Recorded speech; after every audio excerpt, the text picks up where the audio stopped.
Good morning, everybody. Thanks for watching Live Impact News here on 13 News Now Plus. My name is Eugene Daniel, and it is Friday. We are less than a week away from Thanksgiving as holiday season is now upon us. I got sitting across from me, producer Sarah Calloway, and the man with the plan, meteorologist Craig Moeller.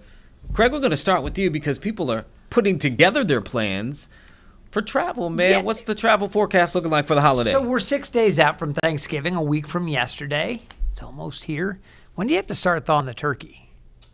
That's pretty soon. It's like a calculation for how many it's like pounds days in based upon advance, how many right? days. All right, so just your heads up. It's only 6 days out. Let's talk about the travel situation. We here in Hampton Roads are going to see chances for showers, but I want to give you a look at what's going to go on nationally as we take a look, because I know folks here watching Live Impact News, you might be watching from other parts of the region or the country. It is going to be a wet day on Wednesday. Temperatures very mild, though. We're actually going to see temperatures warming over the next couple of days and then dropping Sunday into Monday. By Tuesday, Wednesday, we go back up, and then another cool push as we get into Thanksgiving Day. For Wednesday, you can see right around 67, Virginia Beach, scattered showers. Showers up in New York City, up towards Boston.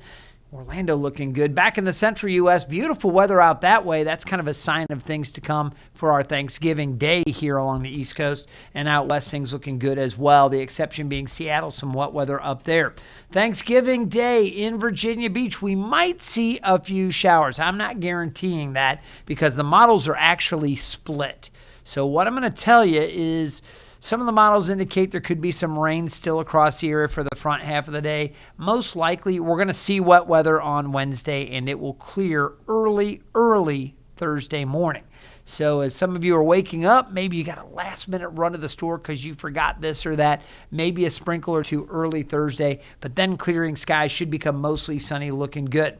For your Thanksgiving across the region, D.C. at 51, 56, way down to the south at New Bern. Charlotte looking good, 58, plenty of sunshine for the region after those showers move out. And the travel forecast, again, if you're spending the Thanksgiving weekend up in New York City, it's going to be chillier on Thanksgiving Day, but nice through Boston. How about Cleveland? 38 for an afternoon temperature. We're talking mid-30s in Chi-Town, St. Louis, 44. Down in Houston, 67. We'll see nice conditions out to the west, maybe a few more showers up there in Seattle. Real quick, let's talk about our weekend here in Hampton Roads.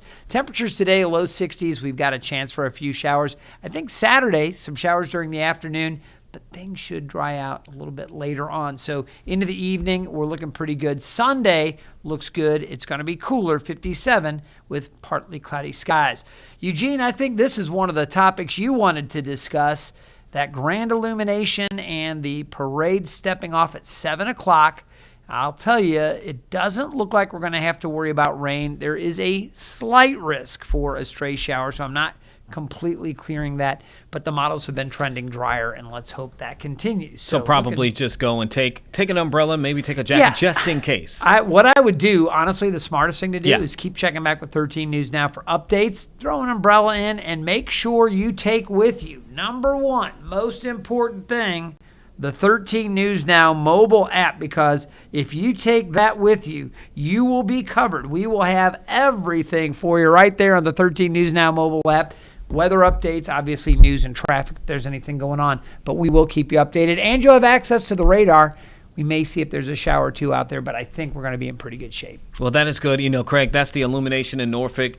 Big time event for the city and so many families in our community tomorrow, as you said. But then tonight, I did learn that Suffolk has its grand illumination ceremony. I think their actual parade is next month. But if you're in Suffolk tonight, you're going to be in that community downtown. Looking what are good. you looking at? Slight chance of a couple of showers. Again, I think we'll see some activity this afternoon. I just whistled a little bit. I actually anticipate generally drier conditions for the evening, but stray showers still a possibility. Okay. So, I don't mean to sound wishy-washy on this. For the most part, we're looking good, but there could be an isolated shower. So again, keep an eye on the radar for Suffolk. It's a mild day today, and it's going to be warm tomorrow. So not looking too bad for us temperature-wise, but we will need to just keep an eye on the radar and hope for the best. As far as the rest of the 7-day forecast goes, let's go ahead and take that real quick. Sarah, it should load up here on the computer. We're going to find the temperatures, again, warming up, low 60s today, upper 60s tomorrow. So with a high of 62 in Suffolk, we're looking at temperatures in the upper 50s to near 60 for their illumination tonight. 67 for Saturday, back to 57 on Sunday, staying cool Monday, and then Tuesday increasing clouds. The showers come in Wednesday, and then improvements later on Thursday. I almost interrupted you when you said wishy-washy because I thought, did he mean to use that bar? I didn't know. What's that? Wishy-washy, talking about rain, may not rain, all those kind of stuff. We've been saying wishy-washy for a long time. Yeah, but that is the deal, guys. I mean, probably we're in good shape, but we will want to keep an eye to things. All right. Anything else, Craig, that people need to kind of keep their eyes out of? No, you know what, though? The one quick thing, because we have Sarah here, What's up? She is not only the phenomenal producer for us, but also from the weather desk, which we do at 9 a.m., I was interested to know we had the record highest wind gust from Melissa recorded. They got it with the drops on, 252 miles per hour, I believe that was, with Melissa just before making landfall in Jamaica. The previous was with a typhoon, and I believe that was, do you have the script? I'm trying to remember exactly what the number was, but it was amazing. After all of the talk we've had about Melissa and the devastation to Jamaica, turns out it did, set another record with that highest wind gust ever recorded. Did you pull it up? It's going to take me a minute. Oh, but no, it was like Typhoon Meg. No, Meji. Yeah. Meji back in MEGI 2010. Yeah. Oh, my goodness. That I remember, but I was like, wait a second, was it 252 or 256? It was 252. 252. Okay, so that was it. And that was dropped. That's not radar estimated. This is a drop sound where they have the weather instruments, the hurricane hunters drop it, and they got that. That is mind-blowing. So that is our highest wind recorded here on Earth. That is, I'm trying to wrap my brain around that as much as we were talking about that storm. And we knew that it was already kind of setting some kind of records originally, but something like that is remarkable. Strongest landfalling hurricane, tying the Labor Day hurricane in 1935. But to see that we had the highest wind gust before landfall, that was a monster of a storm. All right, Craig, before I let you go, we were talking about Thanksgiving. People need to start thawing out their food. I hadn't asked you what food is your favorite along Thanksgiving? What do you look forward to? You only choose one, though. Yeah, you about to list like five. Boy. You know what? I mean, this is so lame, but I am for a perfectly cooked turkey. I'm still a sucker. I am. I mean, the sides is another conversation, but I mean, if you nail a turkey, I mean, it's really, really done perfectly, juicy, well seasoned. That's some good stuff. He's having issues now. Then after that, I just black out on the tryptophan and just like football, loosen that top button, loosen up the belt. Oh yeah, we're good. I know turkey is the star of the show, but you gonna say mac and cheese? Size girl, okay. I love mac and cheese, but I can have mac and cheese like anytime throughout the year, and it's like not abnormal. So I always pick a side that I don't typically like. I love stuffing. Okay. Depends on who makes it, but I love stuffing. And everything depends on who makes it. Yeah. I also love. This might be a red flag, but I like green bean casserole. No, that's okay. Not a red flag. It's quite literally a green flag. Well, we judge you, Sarah, but not about your side choice there. No, the one thing, my mother-in-law has a recipe for a cranberry kind of gelatin with like some cream cheese in it. It is really good. I like to say next to my wife, that is the greatest thing to ever come from my mother-in-law is this raspberry jello thing. My siblings, my other in-laws, the kids might argue that, but I say and then that raspberry Thanksgiving dish she makes. So there is that. That is hilarious. I will say gumbo is mine. Okay, so for me, my family originates out of Louisiana. Many of them still live there. Almost all of them still live there. So I always associate Thanksgiving with Cajun Bayou cuisine because that's when I would get it. That's still like when I have the most of that food. So gumbo is my favorite Thanksgiving meal. I love all the other things too, but a good pot of gumbo, warm with the rice. One follow-up real quick. We're going to turn this sideways. What is the one dish that you will eat occasionally on Thanksgiving that you only eat because it's Thanksgiving and maybe you wouldn't otherwise. Is Dressing. there anything that is like a least favorite thing?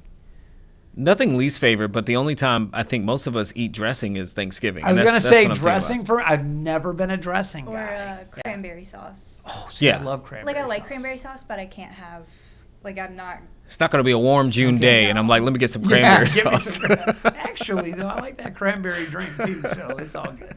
All right, guys. Hey, whatever your plans are, travel safely. Please. Again, 13 News Now, our weather team here will be watching that forecast and updating it each and every, cycle of new modeling that comes out. So there's a lot to watch here over the coming days. Definitely stay tuned. And one last thing. Got the December outlook. Hampton Roads, we're actually looking at temperatures probably averaging a little bit above normal. You've heard a lot about this cold outbreak coming in December. The north central U.S., frigid potentially into parts of December. But for us here in the mid-Atlantic, right now the Climate Prediction Center calling for slightly above normal temperatures. I thought that was somewhat interesting. Precip should be close to normal. Very much so. All right, Craig, we appreciate you, man. Enjoy your weekend as you, I guess you're heading out right now. You're not in the noon, are you? Before too long. I'm still a couple things over the weather. Okay, so man. I'll be getting out.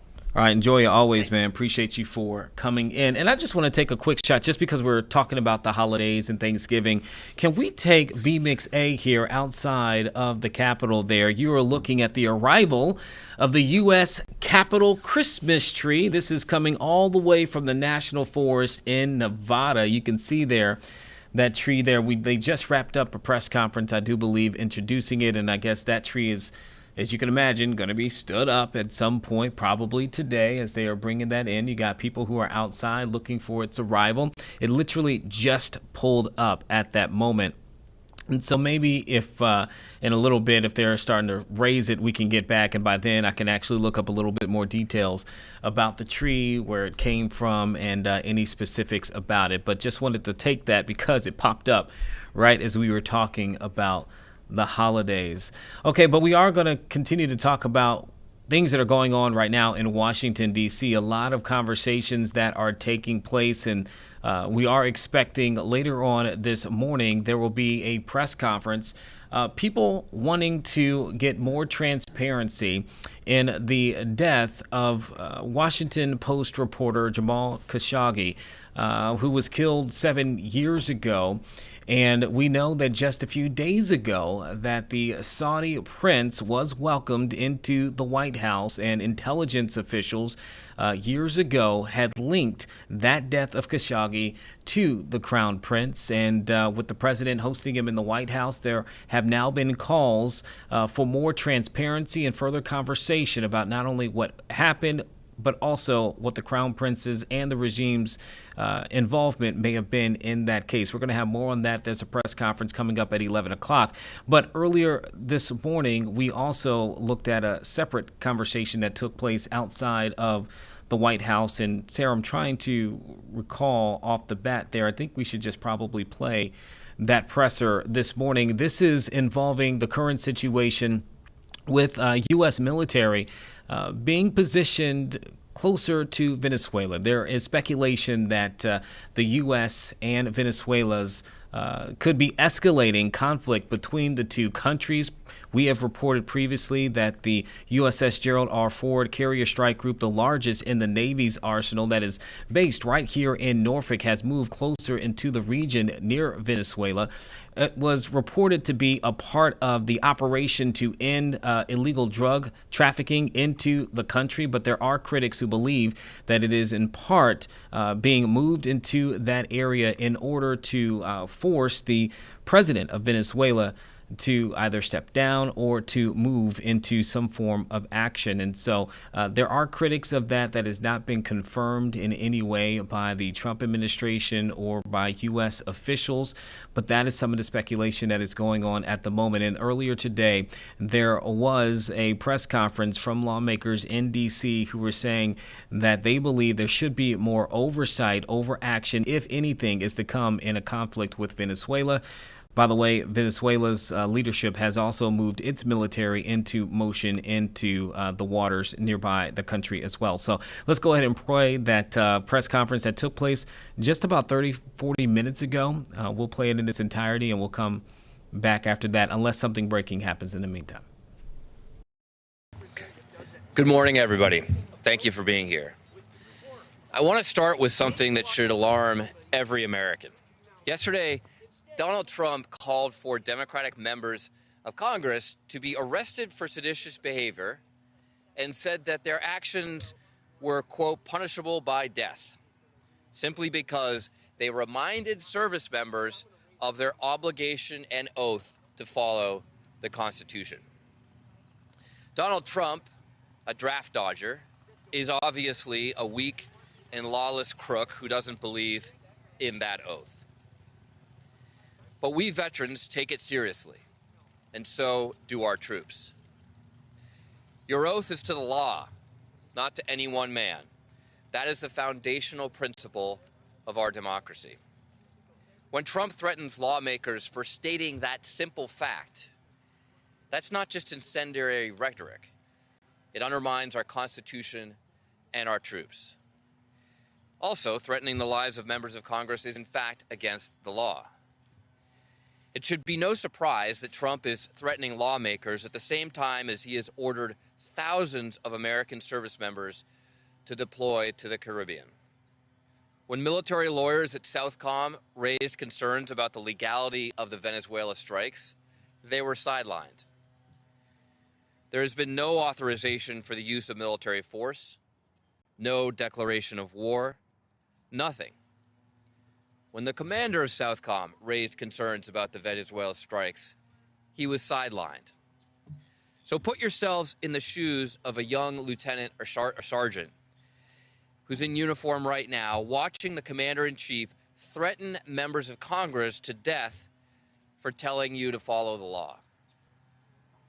You're watching him orchestrate legally dubious military strikes while sidelining military lawyers and commanders who say that those actions may be illegal and could therefore get you prosecuted for following those orders. You're watching him dare Congress to stop him. This is a dangerous mix, but some of us in Congress do intend to stop him. I've seen what being in a moral and legal gray area means in war. I and other members up here with me are here because we have seen what happens when Congress fails to question the wisdom of going to war. I served 4 tours in Iraq, a war that Congress failed to question when it mattered most. And we cannot let history repeat itself again. Let's be clear. The thousands of infantry Marines sitting on ships off the coast of Venezuela do not interdict boats. They do not conduct drone strikes. I know because I've been a Marine on those amphibious assault ships for months. Our only purpose was for fighting on the ground. That's why today we are introducing legislation to prohibit the administration from spending a single dollar to send U.S. troops into direct hostilities with Venezuela unless Congress specifically authorizes it. The Constitution is not ambiguous here. Congress decides when this country goes to war, not the president. And this is not a war the American people want. We owe our troops better than this. They deserve leaders who look out for them and for our country and keep them out of moral and legal danger. And they deserve a Congress that refuses to let this president send them to fight and die in an unnecessary war. And now it is my honor to introduce fellow Marine veteran, Congressman Jake Auchincloss. I appreciate my colleague from Massachusetts organizing this important initiative, and I join fully because this president has a pattern of abusing the military to distract from his failed economic policies. As prices go higher, he deploys troops to American streets to turn Americans against Americans. As prices go yet higher, he saber rattles against Venezuela with illegal maneuvers that even our own allies and our own officers cannot support. Now, I served in summer of 2014 as the commander of a special operations mission to do drug interdiction training in Central America. I actually did this mission, and I saw how it can be successful. It is successful when we are in a training capacity on the ground, working with and through our allies in a legal capacity, the Panamanians, the Colombians. It is not successful when you deploy an aircraft carrier off the coast of Venezuela, as Congressman Moulton said, not designed to interdict drug trafficking boats, and instead will only buttress the position of this autocrat Maduro, as he can point to American saber rattling as an excuse for why he needs to cling to power and continue to immiserate his own people. Furthermore, this president is claiming now that it's necessary to strike to interdict fentanyl. Well, I served on the Select Committee on China last Congress and was the co-lead of the fentanyl working group. And I can say with assurance that 99% of fentanyl precursors are coming from China, not from Venezuela. This president picked a fight with China on tariffs, on sanctions, and he lost. He lost. And not only he lost, American farmers lost. And to distract from the fact that he had to tuck tail and run against Xi Jinping, he is now again trying to hide behind U.S. military saber rattling. We know that congressional Republicans are going to do nothing. They will never dare contradict their dear leader. They will not uphold their congressional oath. They will not act on behalf of the Constitution or the American people to say that we are done with military adventurism and we support the rule of law. If you want Congress to reassert its rightful role and if you want Washington to focus on lowering prices as opposed to yet more endless wars overseas, we need to elect Democrats in Congress in 2026. Thank you. And now it's my honor to introduce Congresswoman Chrissy Houlihan. Thank you. And thank you, Rep. Moulton, for organizing this and us. I'm grateful to be here today. I want to start by first addressing the threats that were made yesterday against my life and the life of another 5 of us who serve here in this House and over in the Senate as well. This is not normal. This is not normal political discourse. Indeed, it is, in fact, an explicit embrace of political violence against the opposition. Not a single Republican member has condemned this call for violence. Not publicly, not privately. Not a single member has reached out to me, either publicly or privately. And with this, I am profoundly disappointed in my colleagues. As a member who has spent my entire career calling for civility and decency and building relationships with the other side of the aisle, I'm dumbfounded by the silence. People have asked us why now for this video that my colleagues and I recorded. And I'll tell you, this administration, as was mentioned by my colleagues, has repeatedly shown disregard for the military process. They've ignored dozens of court orders, fired hundreds of military lawyers, and gutted critical expertise within our armed forces. Given the president's track record, we have no choice than to take President Trump at his word, because he has shown time and time again that when he threatens to abuse his power, he acts on it. This kind of discourse fosters an environment where overreach and lawlessness become more likely, not less likely, and where the risk of being drawn into an unauthorized war and conflict grows, which is why we are here today. Restoring constitutional guardrails at a moment when it is urgently, urgently needed. We've seen that this administration has overruled warnings from the JAG that lethal strikes in the Caribbean are not only illegal, but could constitute extrajudicial killings. We must not and we cannot allow this to go on further without Congress being involved. To date, Congress has not been presented with the intelligence and so does not have confidence that recent military strikes in the Caribbean are lawful. More than 20 operations have been carried out without any congressional authorization, and a senior Southern commander, as mentioned, has resigned. That should alarm every single American who believes in the civilian control of the military and the adherence to our rule of law, which is why my colleagues and I are here readying legislation that would prohibit the use of any funds for military force in or against Venezuela unless Congress explicitly authorizes it. No president of any party can initiate war without the people's elected representatives saying so. That principle is foundational to our democracy, to our Constitution, and it's essential to our national security as well. We must pursue a strategy that is rooted in diplomacy, rooted in partnership and restraint, and not in unilateral escalation. So this legislation would ensure that any decision involving the use of force is deliberate, it is lawful, and it is accountable to the American people. I look forward very much to introducing this legislation with my colleagues and ensuring oversight by Congress is restored. It's my privilege to turn it over to Representative Panetta for his remarks, and thank you. Thank you, Representative Houlihan, of course, Representative Moulton and my colleagues for this legislation, and thanks to all of you for being out here on this morning, let's put it that way. Again, I'm Jimmy Panetta from the 19th Congressional District, and prior to this position, I served as an intelligence officer in Afghanistan, 07-08. I was also a prosecutor in Oakland, California, as well as in Salinas, California, in which I prosecuted gang members and drug dealers. And I can tell you, in both lines of work, we use evidence and we use the law to reach our decisions. Unfortunately, when it comes to military actions in the Caribbean by this administration, it has failed to provide the evidence, failed to uphold the law, and failed to justify its use of force.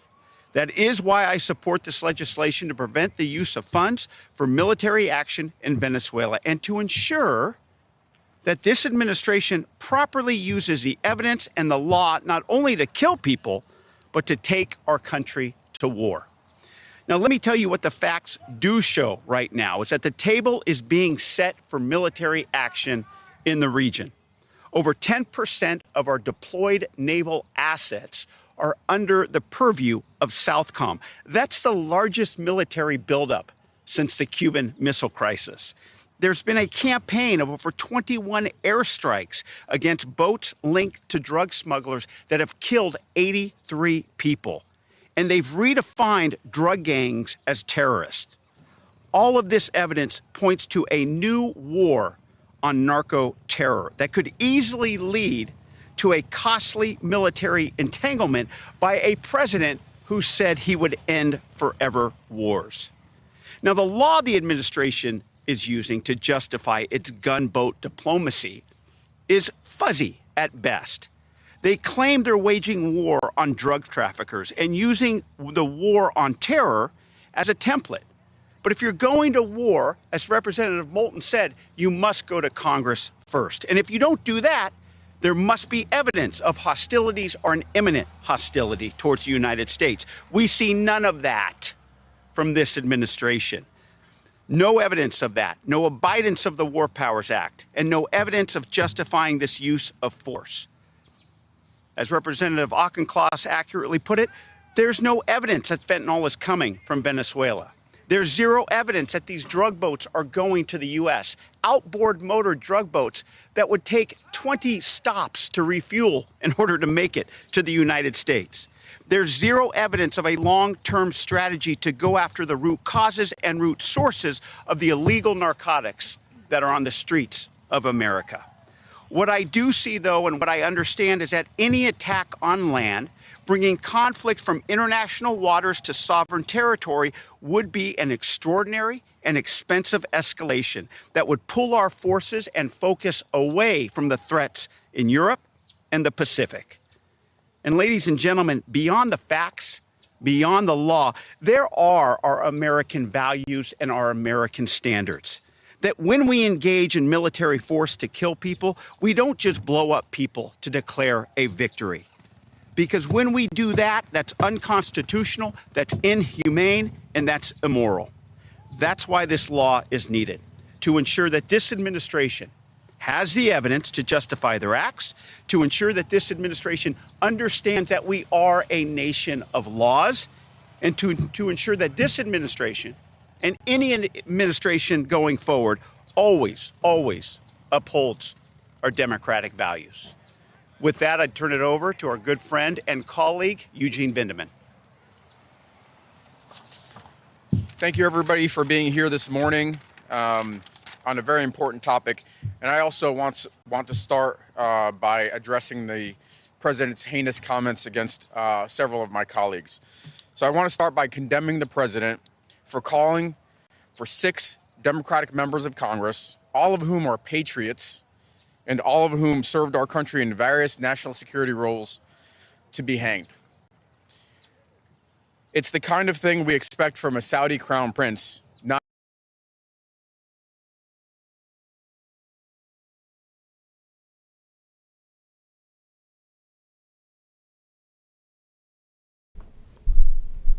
Okay, we were just playing for you. We're going to get to continue to play this here in a bit. It just froze on us for a brief moment because we actually do want to point out who you are looking at just there at the end there is Virginia Congressman Eugene Vindman, who also is hosting a press conference in about 30 minutes about what I told you about off the top, looking into more transparency into the death of former reporter Jamal Khashoggi,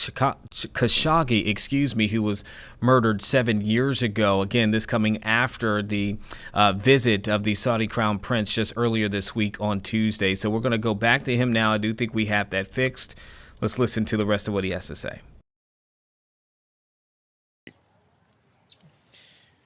But it was, in fact, approved by Congress. The Constitution is clear. The nation can only go to war when Congress approves. This was true in Pearl Harbor. This was true after 9/11, and is still true today. That is why the president's actions in the Caribbean and any potential actions in Venezuela must be approved by Congress, considered by Congress. As an expert in international law and the law of war, as a JAG and an NSC advisor that advised senior leadership, both military and civilian, on when it was appropriate to go to war and the conduct of war, I have serious reservations about the legality of the president's strikes and concerns about the jeopardy that puts our service members in. I will tell you, as a prosecutor, as a JAG prosecutor, I was only following orders is not a valid excuse for committing war crimes. I've warned specifically senior officials in the Department of Defense, both uniform and civilian, about this issue. If there's a threat to our nation, we will meet it. If not, we should not put our sons and daughters in harm's way. I thank Seth for putting forth this legislation as a check on a war of choice in Venezuela, and I'm honored to stand here with my fellow Democratic veterans holding the line. Thank you. I'll be happy to take questions. Any of us here? You guys had to go, but yes, go ahead. So there have been reports that Southcom senior JAG, Colonel Paul Maher, has challenged the administration's premise for the recent strikes. Would it make sense to reach out to him to testify before Congress? We would love to see him testify before Congress. The reality is that this administration is disregarding the chain of command. They regularly fire people who disagree with them, and it's putting our troops in danger. The last time the Armed Services Committee got a briefing on the situation in Venezuela and in the waters surrounding it, I went up to the senior admiral at the end of that briefing and looked him in the eye and said, I hope you understand the constitutional peril that you are in and the constitutional peril that you are putting our troops in. And I'll add, I also serve on the Armed Services Committee, but as well on the Intelligence Committee. The last time we received a briefing on Venezuela with the full committee was never. And that is something that should alarm everybody. The Congress is supposed to be aware of what the intelligence is that validates and justifies these sorts of attacks.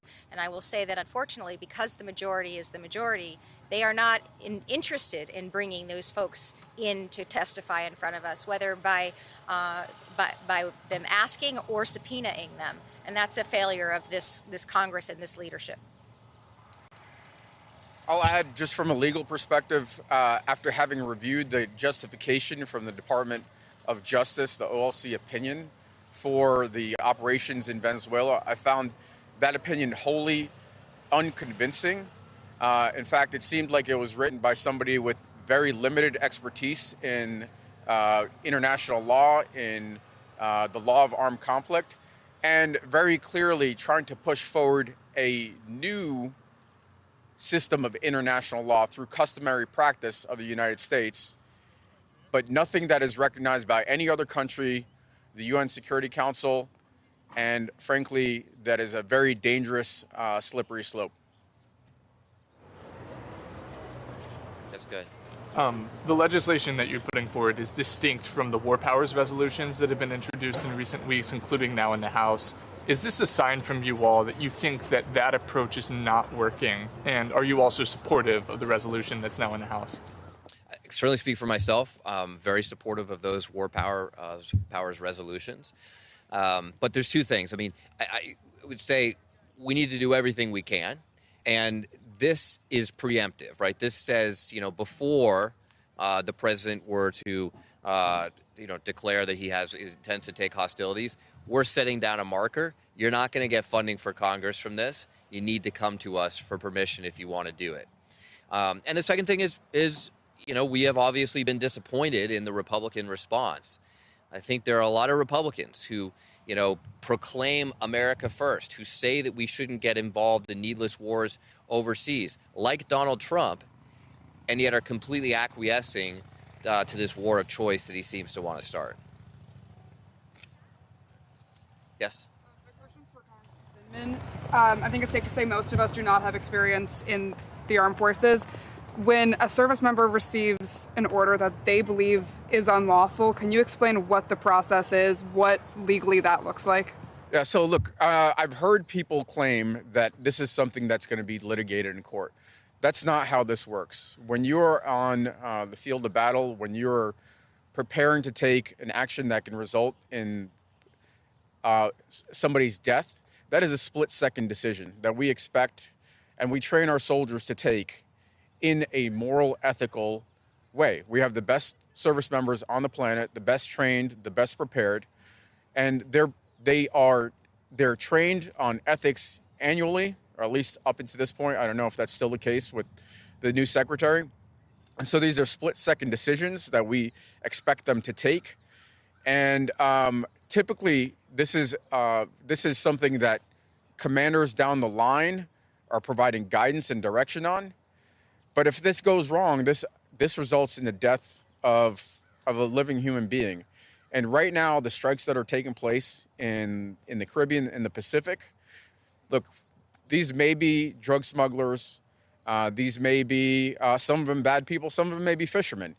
What we do know for a fact is that we have sufficient evidence to strike and kill them, but we don't have sufficient evidence to detain them, because we know that we've already released 2 folks that survived these strikes. To me, that's kind of an outrageous fact pattern. I actually spoke to Mike Rogers, I believe it was last week, about the arguments that he's heard from the administration. He went as far as to say that he thinks that the administration should take its argument to the American people, that there's a case to be made that he would argue is very strong for the executive branch exercising its powers in that way. I wonder, why do you think the case has not been made beyond to Congress as a whole, to the American people as a whole? Because the case is incredibly weak, and so the administration wants to keep it hidden. Look, I have a lot of respect for Chairman Rogers. I couldn't disagree more strongly with his idea that this is a case that the administration would want to share. It's absolutely pathetic. I mean, this case wouldn't survive some mock court in high school. It's self-contradictory.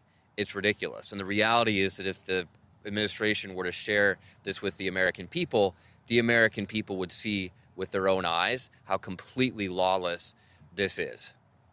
Okay. So, look, the OLC opinion is classified, the entire thing. That is very atypical. There would actually be at least public portions of it, redacted portions of it, that would be historically releasable. We know that there are disagreements based on the reporting that y'all have made that from the lawyers. And so they are not comfortable taking a case forward when they internally, in fact, their own lawyers in the Department of Defense, folks that did the same job I did for the better part of 25 years, can't agree and can't provide legal authorizations for. And the president may be immune based on the Supreme Court decisions, but I would love for my Republican colleagues and the president to put America's sons and daughters first, and not put our service members in jeopardy with these likely illegal operations. Yeah.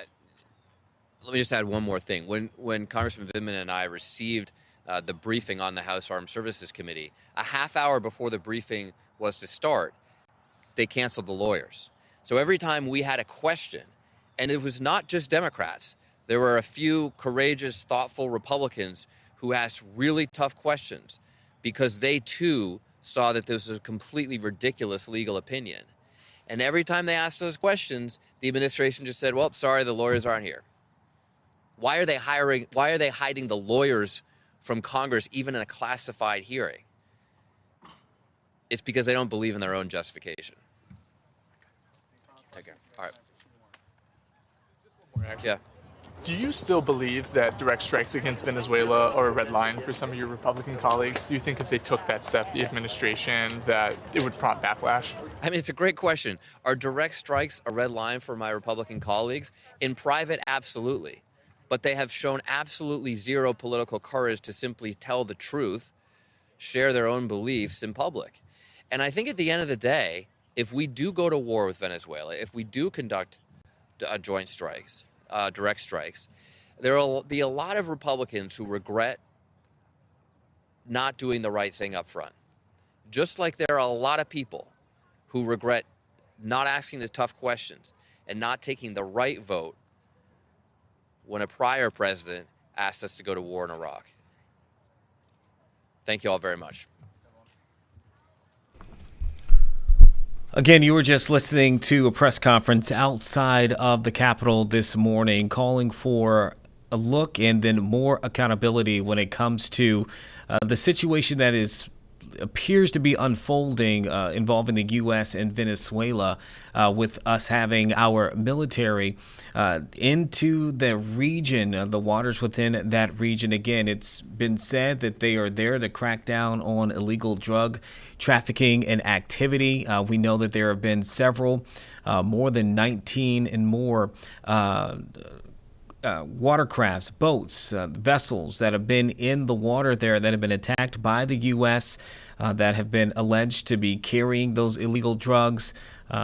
Many people have died in those strikes as well. We're getting that directly from the Defense Secretary, Pete Hegseth, as they've been tweeting out and sharing the information about that entire ordeal and the mission. But again, you hear there are critics who believe that this is escalating tensions between the U.S. and Venezuela, and wanting for more oversight in any potential conflict that can happen between the two countries. Venezuela, again, putting their military into position as well, looking at a conflict there. So we're going to continue to follow that, obviously, because as we mentioned, the Gerald R. Ford, the Carrier Strike Group, which is based here in Norfolk, has been moved at the direction of the president to be a part of that particular mission and the action. And so we will see what happens if there is any conflict that arises out of that. But of course, these leaders here are trying to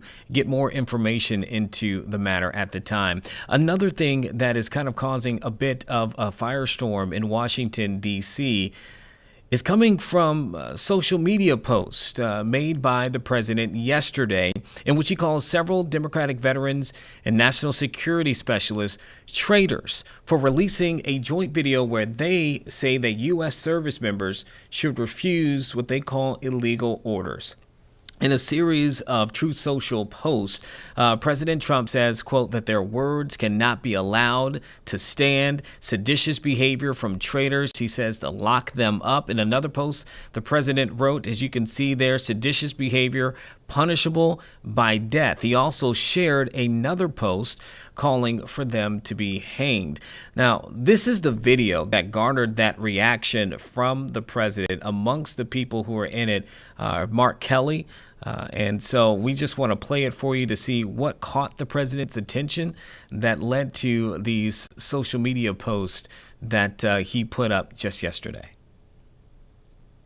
I'm Senator Alyssa Slotkin. Senator Mark Kelly. Representative Chris DeLuzio. Congresswoman Maggie Goodlander. Representative Chrissy Houlihan. Congressman Jason Crow. I was a captain in the United States Navy. Former CIA officer. Former Navy. Former paratrooper and Army Ranger. Former intelligence officer. Former Air Force. We want to speak directly to members of the military and the intelligence community who take risks each day to keep Americans safe. We know you are under enormous stress and pressure right now. Americans trust their military. But that trust is at risk. This administration is pitting our uniformed military And intelligence community professionals against American citizens. Like us, you all swore an oath. To protect and defend this Constitution. Right now, the threats to our Constitution aren't just coming from abroad, But from right here at home. Our laws are clear. You can refuse illegal orders. You can refuse illegal orders. you must refuse illegal orders. No one has to carry out orders that violate the law or our Constitution. We know this is hard and that it's a difficult time to be a public servant. But whether you're serving in the CIA, the Army, our Navy, the Air Force, your vigilance is critical. And know that we have your back. Because now, more than ever, the American people need you. We need you to stand up for our laws, our Constitution, and who we are as Americans. Don't give up. Don't give up. Don't give up. Don't give up the ship. So that is the video that started this ordeal here. Now, it's important to note they don't mention any specific illegal orders that have been given to service members, or it's also not clear whether service members have been asked to break the law. Certainly, we don't have any evidence of that. The language in the video is also similar to what is in the Uniform Code of Military Justice, which states that service members are required to follow lawful orders but can be prosecuted for following unlawful orders. Again, I read to you and showed you some of the tweets or social media posts that the president put out yesterday, and now that has led to several Democrats, including Senator Chuck Schumer, speaking out against those remarks, saying that the president has incited threats against these particular lawmakers, and then even Schumer calling on extra security for some of those who are seen in that video. And so Caroline Leavitt, the White House press secretary, was asked about this just yesterday. She was questioned as opposed to what was the president saying? Was the president threatening those lawmakers? And we want to play at least a little bit about what she said. Here was a part of her response. They are literally saying to 1.3 million active duty service members not to defy the chain of command. Every single order that is given to this United States military by this commander-in-chief and through this chain of command, through the Secretary of War, is lawful. To suggest and encourage that active duty service members defy the chain of command is a very dangerous thing for sitting members of Congress to do, and they should be held accountable.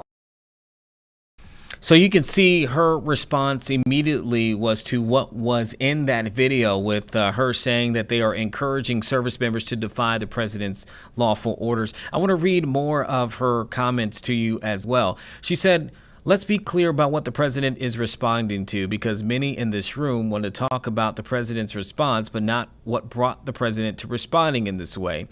You have sitting members of the U.S. Congress who conspired together to orchestrate a video message to members of the U.S. military, to active duty service members, to members of the national security apparatus, encouraging them to defy the president's lawful orders."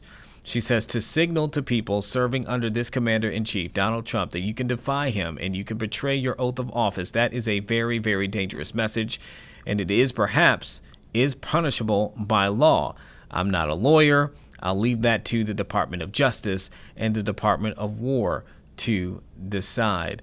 And the thing that is right now very important for Democrats in this, and they're saying it's not just about the president and what he said in terms of being punishable by law. It is the escalation of the conversation of the tweet saying punishable by death. And they're also speaking that the president, they say, is calling for them to be jailed and then also to be harmed in this. Again, Democratic leader Chuck Schumer said that the president's rhetoric in those posts, quote, makes political violence more likely, and called for the president to be condemned for his post. I will go ahead and read what he had to say. He said, "Let's be crystal clear. The president of the U.S. is calling for the execution of elected officials. It's a threat, and it's deadly serious." Those are the remarks that Schumer said on the Senate floor just yesterday. He went on to say, "We have already seen what happens when Donald Trump tells his followers that his political opponents are enemies of the state.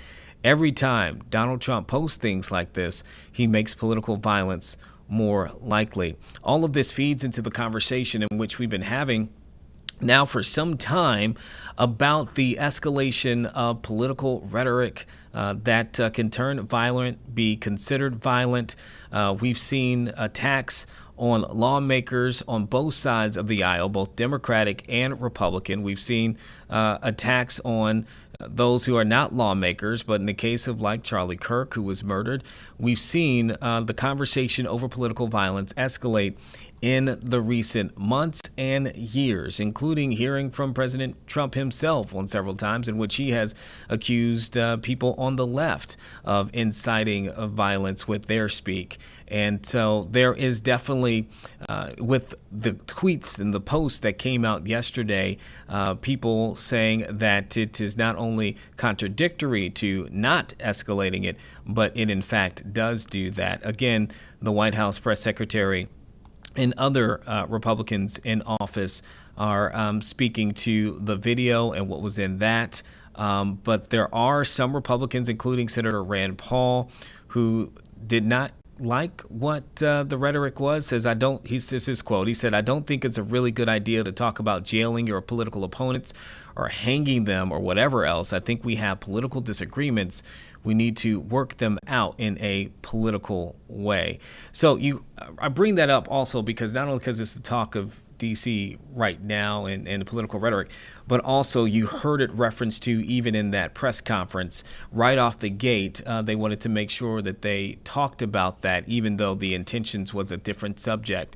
But that is certainly going to be something that will continue to be looked at. I want to see something else here, just looking at a quote from House Speaker Mike Johnson, who actually downplayed the comments to ABC News. He said, quote, "The words that the president chose are not the ones that I would use. Obviously, I don't think that these are crimes punishable."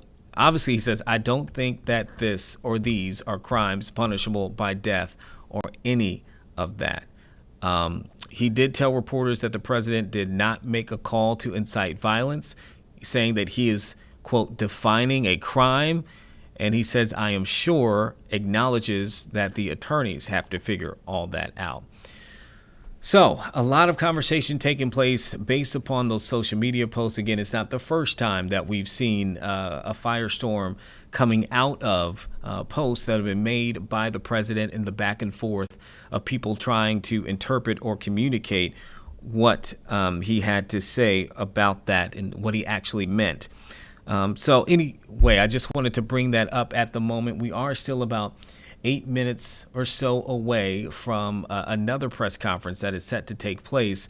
This is, again, regarding the death of reporter Jamal Khashoggi, who was killed nearly 7 years ago, just on the back end earlier this week of the Saudi prince being invited to the White House. And again, comments made by President Trump in that press briefing with the Saudi prince have also been a subject of criticism throughout the week as well. But before we get to that press conference, which we are expecting to start at 11 o'clock, we do have comments that were made by Virginia Senator Tim Kaine, particularly about that visit, about Khashoggi, about the investigation into his death and the findings that came out of that, and why he was particularly concerned with what he saw just earlier this week during that visit.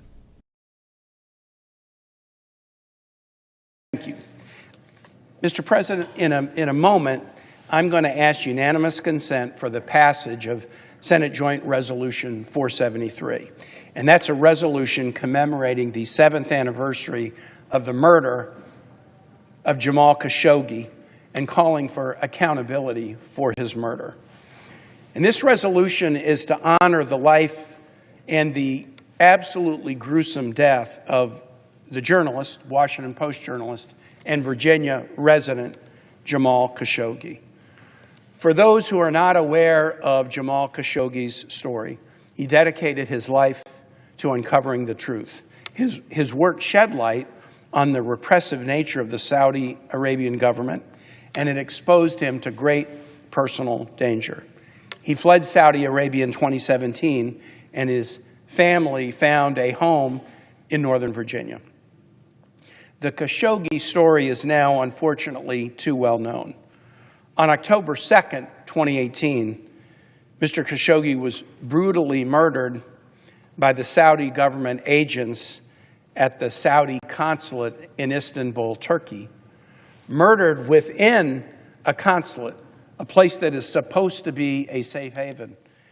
And his body, by all accounts of U.S. and other intelligence, was dismembered by those Saudi agents within the consulate. Mr. Khashoggi was not killed because he committed a crime. He was killed for speaking the truth as a journalist and shining a spotlight on the repressive nature of the Saudi Arabian government. He was killed for standing up for the rights of his fellow Saudi Arabians. Mr. Khashoggi's death is not a mystery. This is not a cold case waiting to be solved. We know exactly who was responsible for this killing.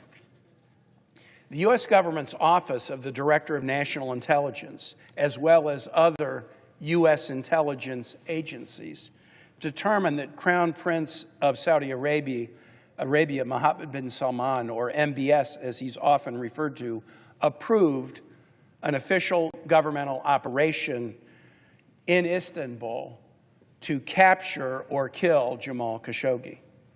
And as a result of that operation approved by MBS, Mr. Khashoggi was ambushed as he went to the consulate to get some paperwork regarding his marriage.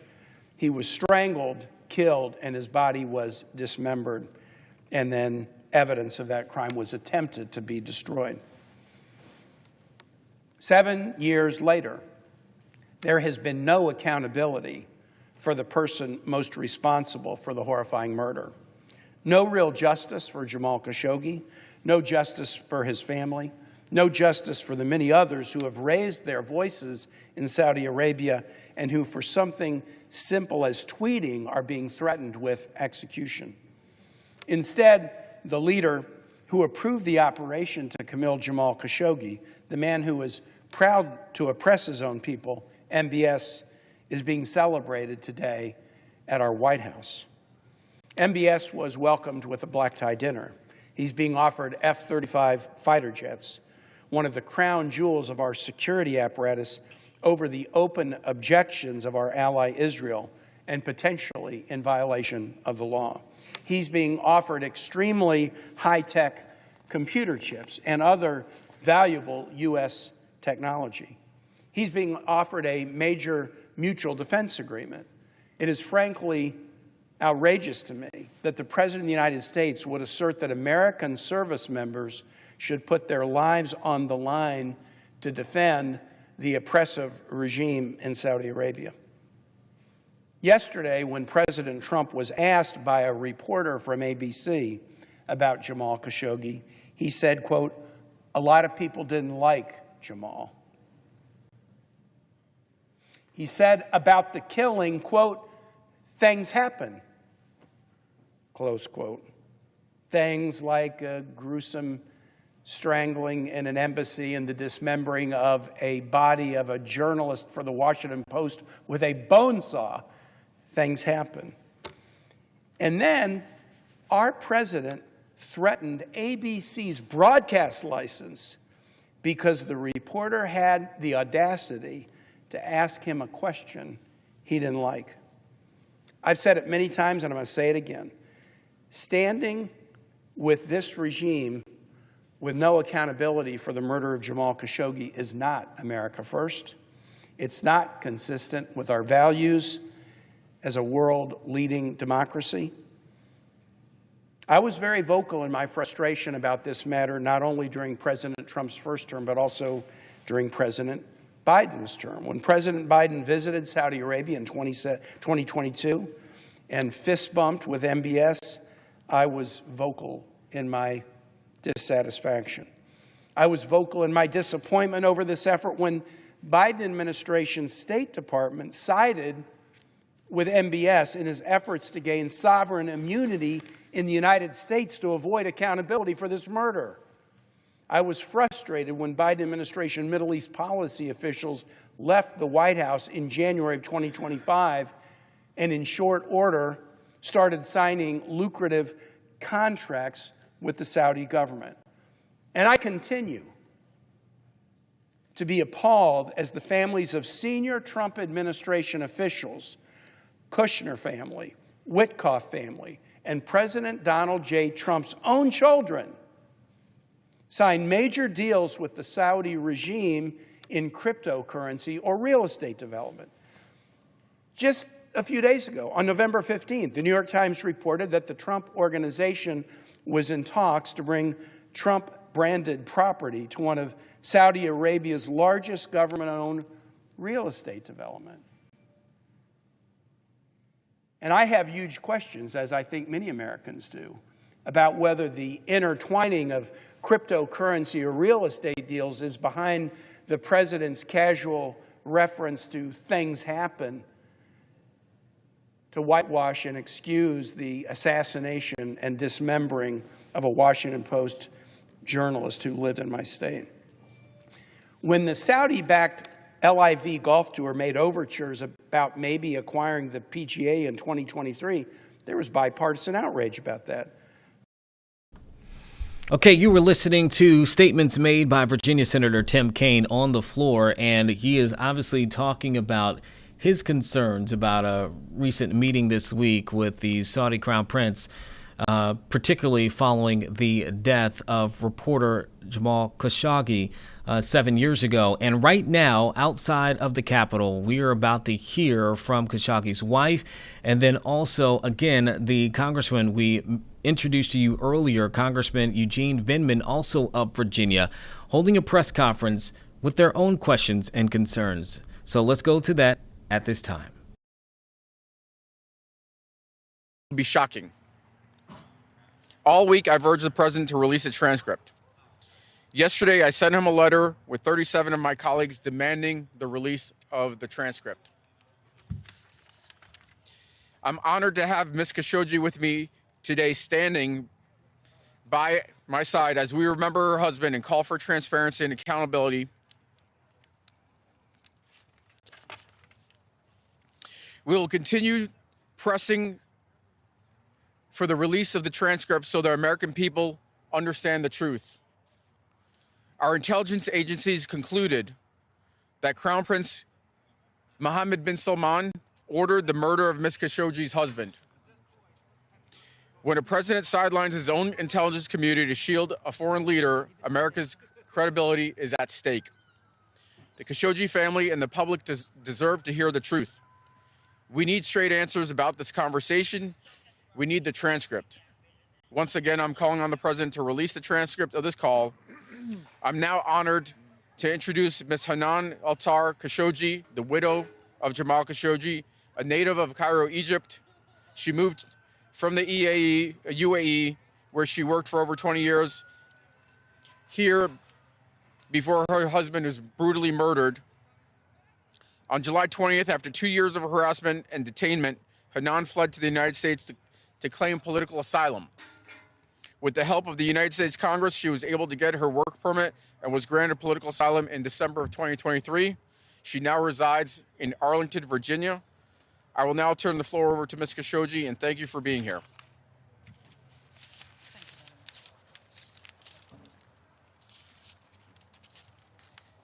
Good morning, everybody, and thank you for attending this event. And I would love to thank Congressman Vindman and Congressman Mr. Jimmy Raskin as well for all of the support for the truth and saving the democratic of America. I'm very proud of all of you.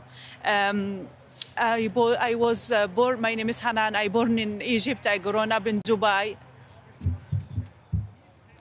My name is Hanan, I born in Egypt, I grown up in Dubai, where I was working as well as a cabin crew with Emirates Airlines for 22 years, where I did have the privilege to meet Jamal in 2009.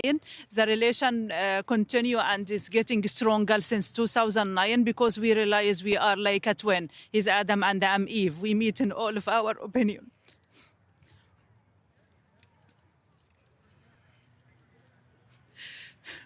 In 2016, Jamal Khashoggi was giving a speech via Zoom, and the Saudi authority did not like it. They decided to put him under house arrest.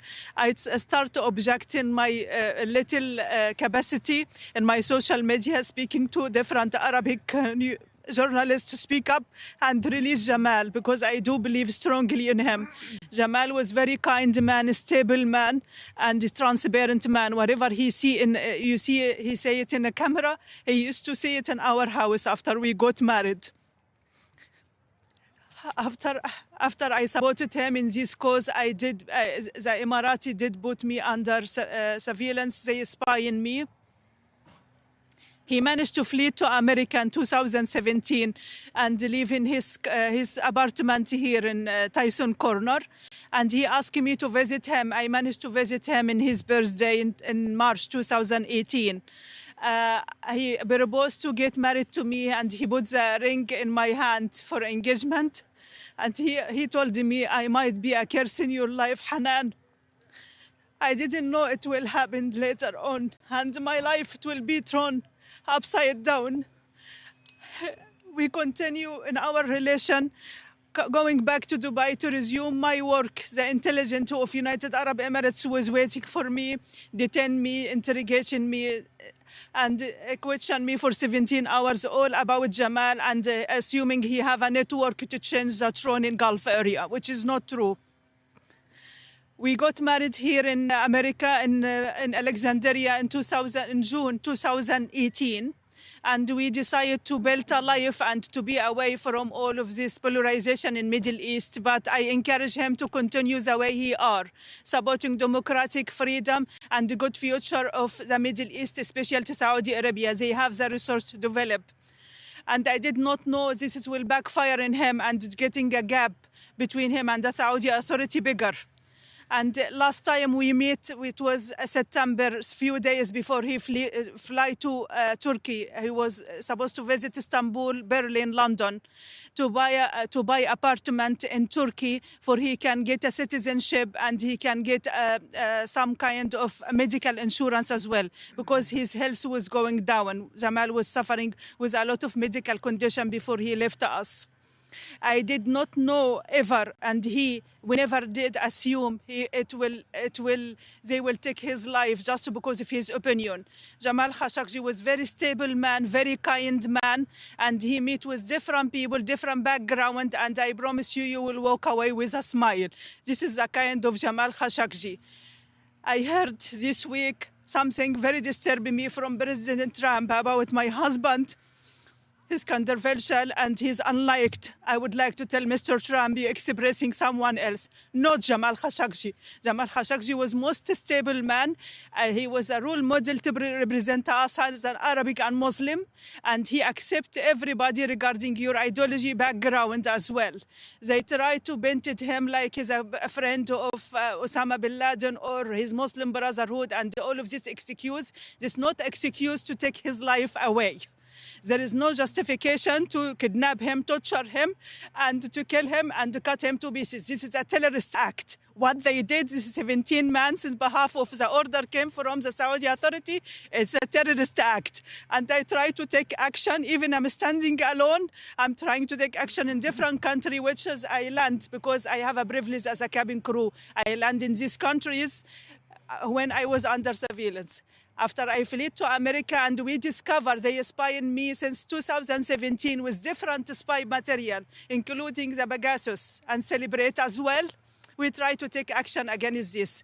I'm starting a legal action in France and in UK as well. I'm looking for a brave lawyer in Turkey as well to assist me. And thank you for listening.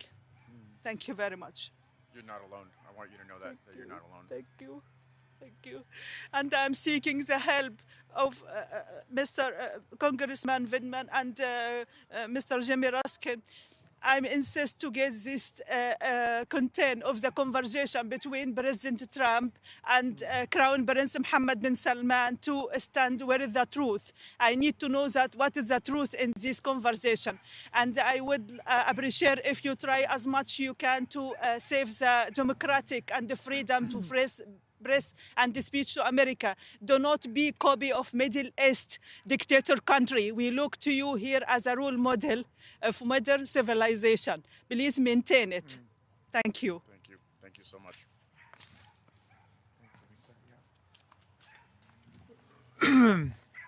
I want to thank Congressman Vindman for his leadership in making sure that Jamal Khashoggi is not forgotten, and that we will stand always with Mrs. Khashoggi in the search for truth and justice about what happened. And Mrs. Khashoggi, I want to thank you for your zealous conviction to make sure that the truth comes to light. This has been a week of absolute disgrace and shame in the nation's capital as Donald Trump honored and embraced his business partner, the homicidal crown prince of Saudi Arabia, Mohammed bin Salman. And we've seen, even in this degraded administration, a week of absolute moral and ethical collapse when an American reporter posed the question about what would be done with respect to the vicious assassination of Jamal Khashoggi. Donald Trump reprimanded her for her insubordination as if she were a member of the U.S. Armed Forces, and then proceeded to say, as Mrs. Khashoggi said, that her late husband was controversial. There were people who didn't like him. And then with respect to the assassination, he said shamefully and scandalously, things happen. Things happen. Let that sink in for a second. Everyone knows the truth. Following up on Mrs. Khashoggi's point, it can't be said enough. Jamal Khashoggi was an American journalist, and he wrote for the Washington Post. He was a critic of the brutal human rights violations and repression taking place in Saudi Arabia. And when he was traveling in Istanbul, Turkey, he was abducted by 17 members of Mohammed bin Salman's security team. He was strangled, and then he was drawn and quartered, dismembered, assassinated by Saudi Arabia. And this is what our president describes in the compressed formulation of things happen. And that pretty much captures his attitude towards the whole thing. In fact, earlier he had said to a traveling member of his administration who was on his way to Saudi Arabia that he should remind Mohammed bin Salman that we saved his posterior, although that wasn't the word used by our profane and vulgar president. So understand what's going on here. Saudi Arabia was the very first place where Donald Trump traveled during his first term in office. It was the first, I believe, or perhaps second place he traveled in his second term in office. His family is deeply ensconced as a business partner with Mohammed bin Salman. And you remember Mohammed bin Salman's sovereign fund board recommended against going into business with Jared Kushner, the presidential son-in-law, because he had no experience and wasn't qualified. They unanimously recommended against it. They were overruled by Mohammed bin Salman after the first term, precisely because he knew that Donald Trump had saved his posterior when it came to the assassination of Mr. Khashoggi. And Jared Kushner waltzed off with more than $2 billion in money from the royal family, plundered from the people of Saudi Arabia. We need to just remember this, that Saudi Arabia is an authoritarian tyranny. There is no freedom of speech there for political opponents of the regime. There's no freedom of press there. There is no freedom of political competition there. There is no due process there. And there are people in jail for years and decades because of a tweet they sent. Think about that for a second. They sent a tweet that offended the royal crown prince, and they have been taken away from their families and thrown into prison in Saudi Arabia for decades. And let's just say that Mohammed bin Salman is having a lot more effect on our government and our society than our government and society are having on him. That is, we are being drawn in the direction of authoritarian monarchy and tyranny right now. We just got back from debating an absurd resolution on the horrors of socialism, clearly meant to embarrass the new mayor of New York, who's in town, meeting with President Trump. And so while we were discussing the horrors of democratic socialism this very week, the horrors of theocratic authoritarianism were completely ignored and endorsed by Donald Trump and this administration and by our Republican colleagues in Congress. So with that, we can take some questions. I know this week several members of the Democratic Party did meet with the Crown Prince. What is your reaction to that, especially when Leader Jeffries said that, Leader Jeffries met with him. What's your reaction to that?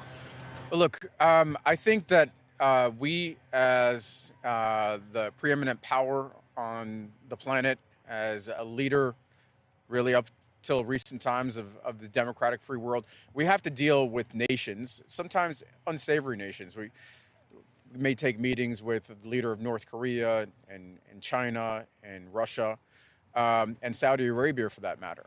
But that doesn't mean we don't recognize them for who they are, that we whitewash their record, that we try to wipe away history, and in this case, a brutal murder, which is what the president did.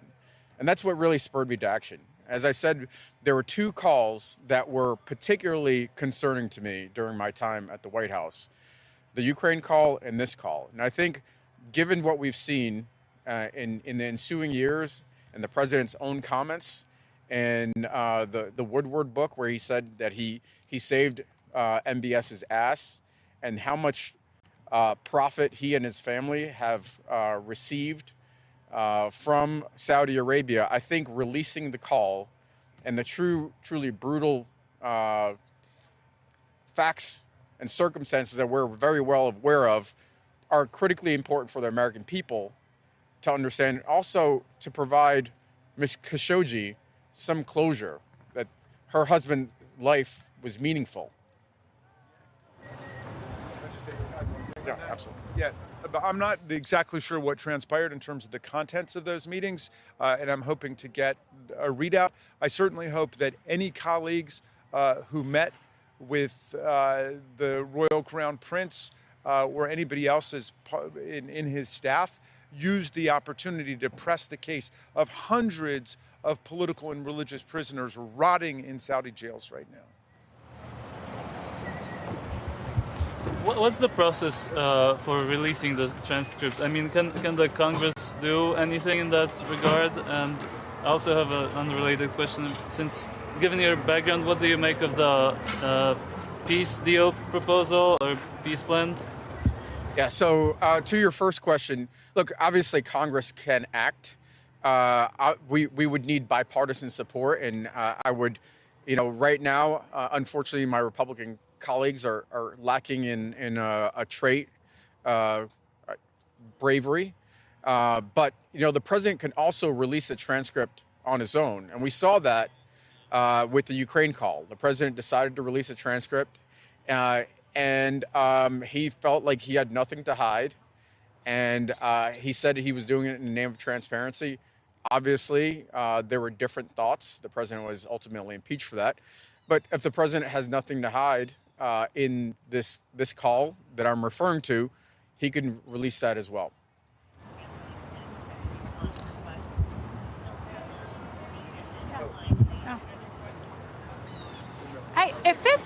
I want to ask, if this transcript is not released, are there other types of interviews, pieces of information, other ways that you could kind of glean more about the relationship between the president and MBS?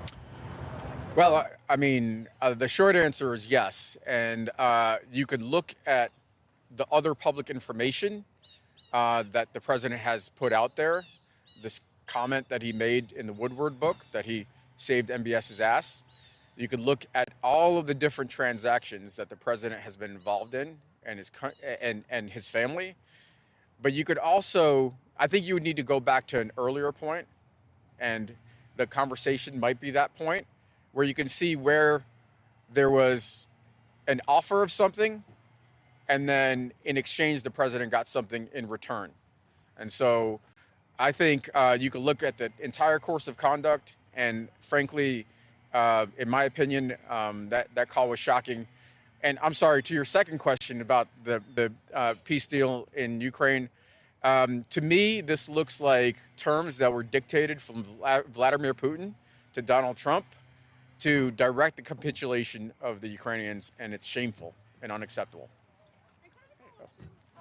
Is this laying the groundwork for a potential future impeachment effort or investigation if the Democrats were to take control of the House?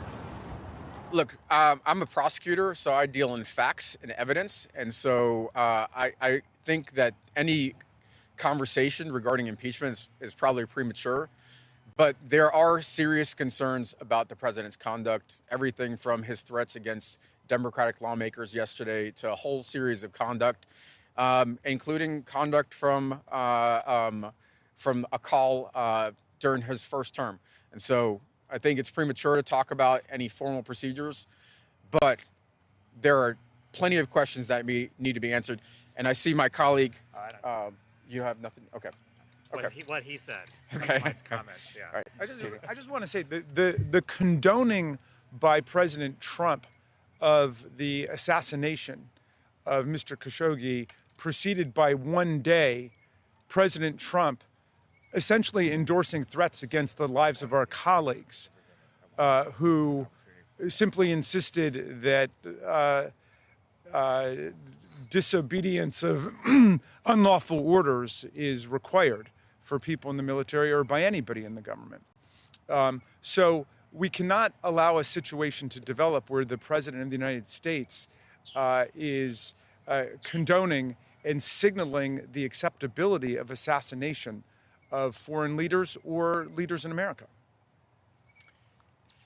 I know you can't say exactly what is on the call due to classification, but can you be at least general about why the call was concerning to you? Just give us anything more specific than just saying that it's shocking. Well, look, I think I've been specific in describing the facts and circumstances, using the terminology of quid pro quo, the ensuing benefits that the president reaped. That's as specific as I am prepared to be. I think we need to demand that the president be transparent, that he release the call transcript, that he is transparent with the American people, and frankly provide some closure to Ms. Khashoggi. So I think we'll wrap it there, and I just want to say thank you again for being out here, for being brave, and for continue to fight for your husband. Thank you. I really appreciate it. Thank you. Thank you, Mrs. Khashoggi. Thank you so much for your bravery.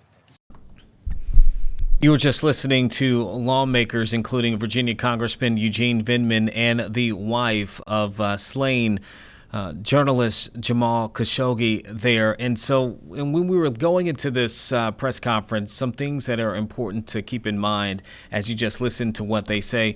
Vindman has a little bit of a back history, right? He is a Democrat out of Virginia, but he released a letter yesterday alongside 37 other representatives demanding that President Trump release the full transcript of the 2019 call with Saudi Crown Prince Mohammed bin Salman, who, again, we said was visiting the White House just earlier this week, and that call coming following the murder of journalist Jamal Khashoggi. Now, Vindman, who was at the time a National Security Council deputy legal advisor, says that he reviewed the transcript of the call and says the American people and the Khashoggi family deserve to know what was said. That's what you were listening to when you heard him continue to reference a transcript. Reporters asking him about a transcript. Again, we talked about the Saudi prince really being at the White House earlier this week to a very grand, arrival. I mean, we have pictures to show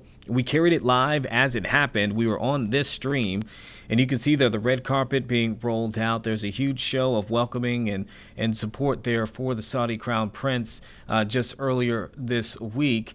And Khashoggi had been very critical of Saudi Arabia and the Crown Prince's policies. In 2021, that's when the CIA concluded that the prince personally ordered that murder of Khashoggi. So that is kind of the background. The Crown Prince has repeatedly denied the accusation. However, we were able to get video of the moments in which reporters in the White House, when the two were together with the president and the Crown Prince just earlier this week again, were having their meeting. They were allowed questions to be asked.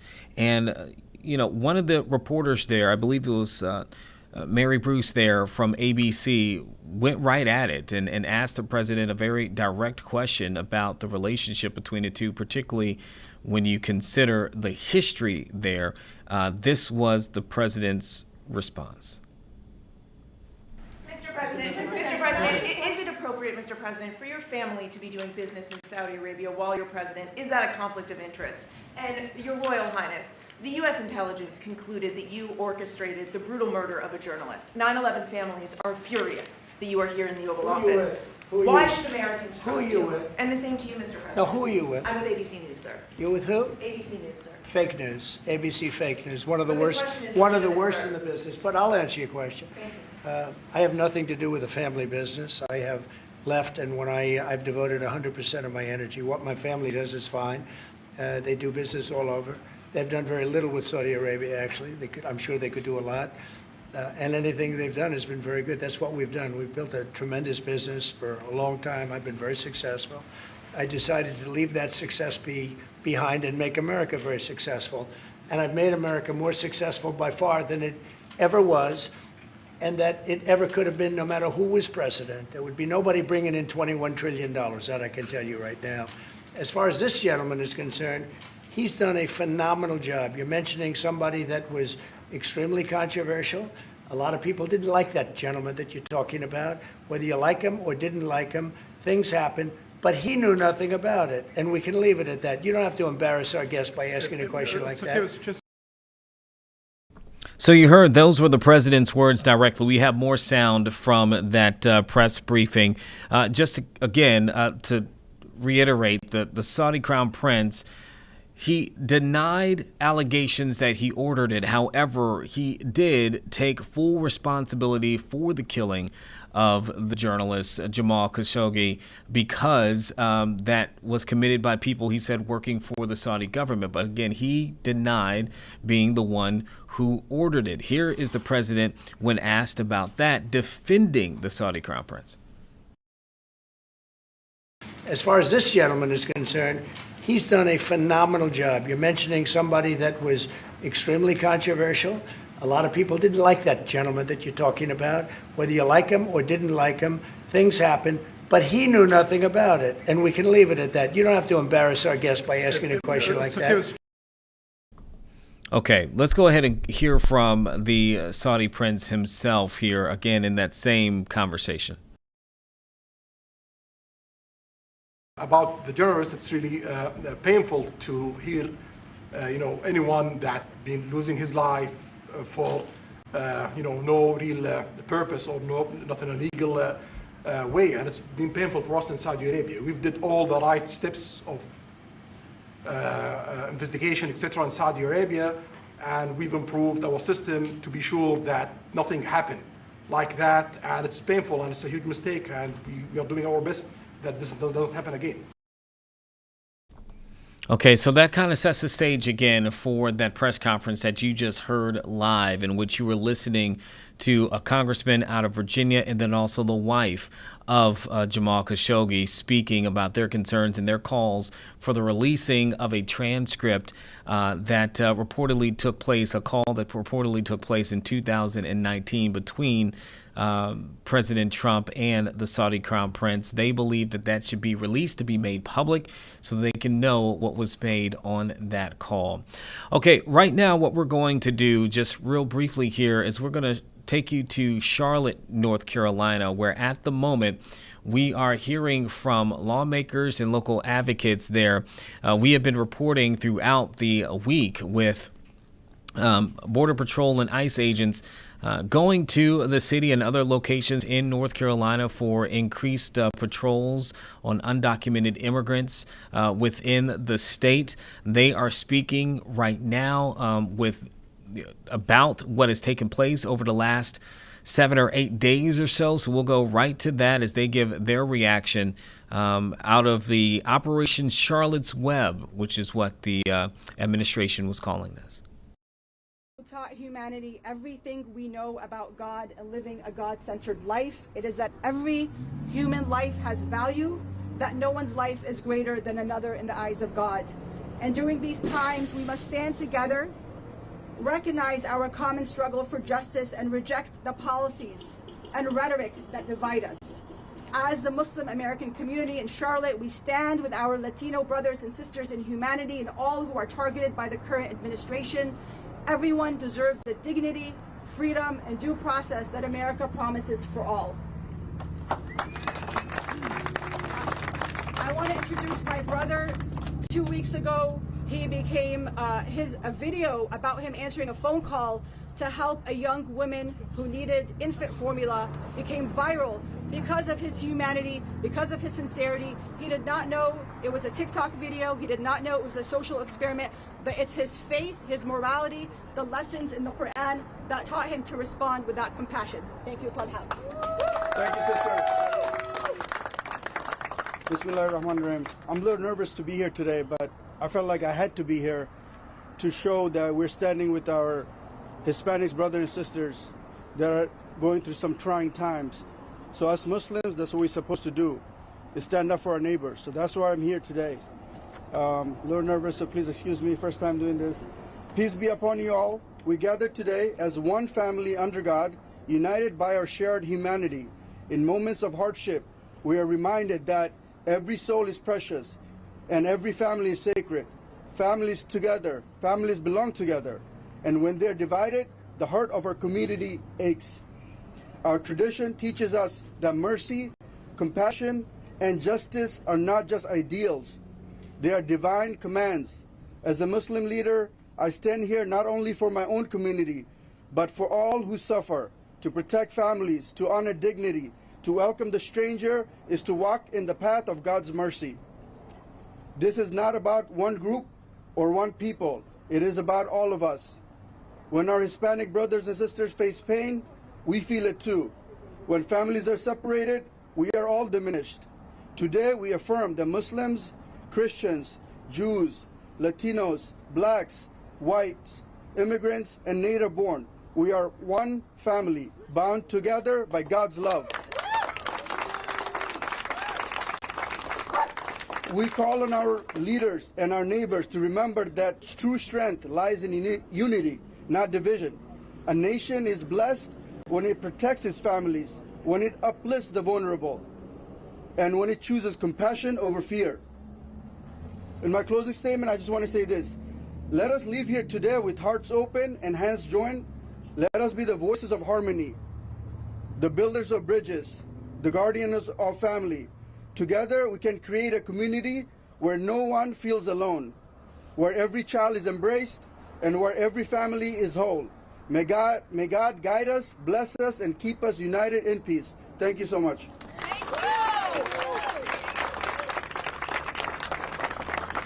Next, we will have Senator Joyce Waddell.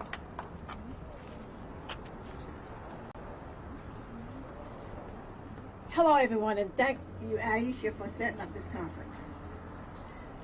I wanted to say to you today that we're not going to let Washington and Donald Trump tell us what to do. We're in this community, and we know what to do. We're all in this together, and together we're stronger. When we say together, we mean watching out for each other. We mean keeping each other's back. It is heartbreaking to go to a laundromat and see that our brothers and sisters that don't look like us cannot go there to get our laundry, that they have to run. It's heartbreaking to go to the grocery store and see agents coming in and arresting people. We are better than this in Charlotte.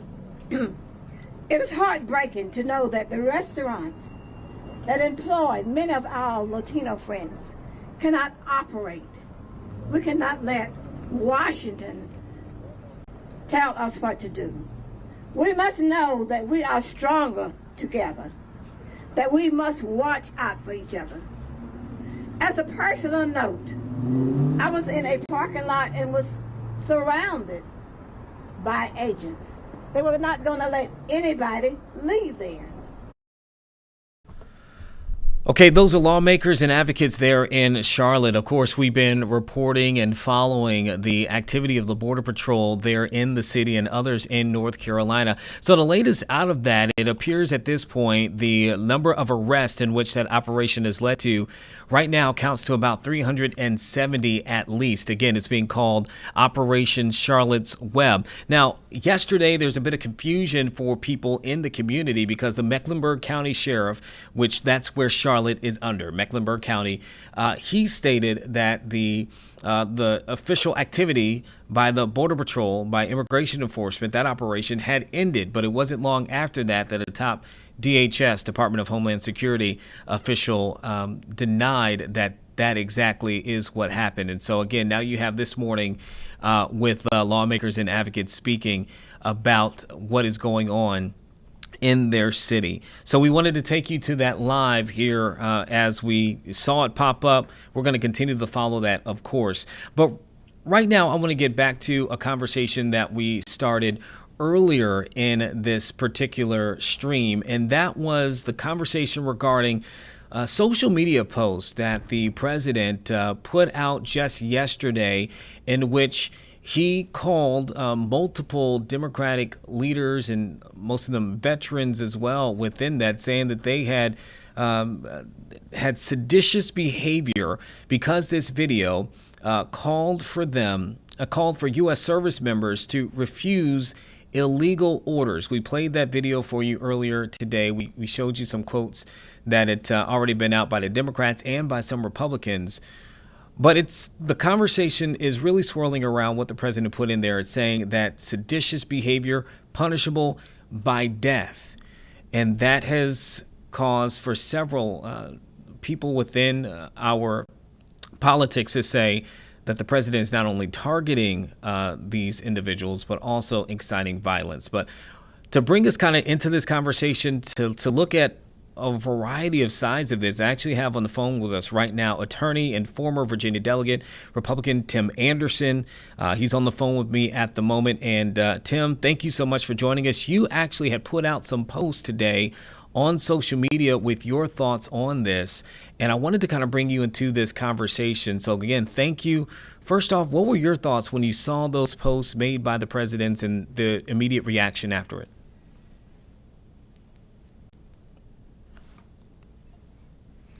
Here we go. Hold on one second. I believe I had him on mute on mine. We have Tim Anderson on the phone. Tim, can you hear me? I can. Okay. Thank you so much again for joining us. I wanted to bring you into the fold of this conversation. We were just talking about what the president posted on Truth Social yesterday, and obviously the conversations that it has led to in our nation's capital and across the country. I wanted to get your response. You've been posting on social media today. You made a few posts on Facebook. What was your reaction to seeing what the president posted, both from your legal side and just from what you know about the situation? So the president wrote on his Truth Social that urging the military to disobey illegal orders is seditious behavior punishable by death.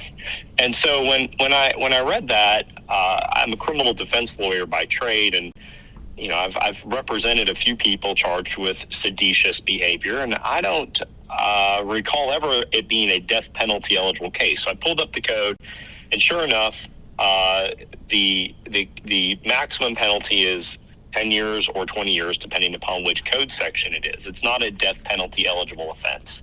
So it really caused me some concern when I see the president saying that the penalty for this kind of behavior is death. Now, treason, certainly, yes, that is a death penalty eligible offense. But for him to use seditious behavior, that is not death penalty eligible under U.S. law. And for the president of the United States to allege that it is dangerous rhetoric. Now, the second part of the equation is what is seditious behavior? And seditious behavior is generally when a individual uses force to overthrow the U.S. government or stop the government from enforcing law or for trying to seize federal property. What the senators did and what the Congress people did is they made a video and they told the military, you don't have to follow unlawful orders. That's extremely inappropriate for them to do. It might even be a criminal violation for them to do it. But that doesn't result in the death penalty. And so that's what I was saying online is that, we can't have the president of the United States saying that Congress people who may have actually violated the law should be punished by death.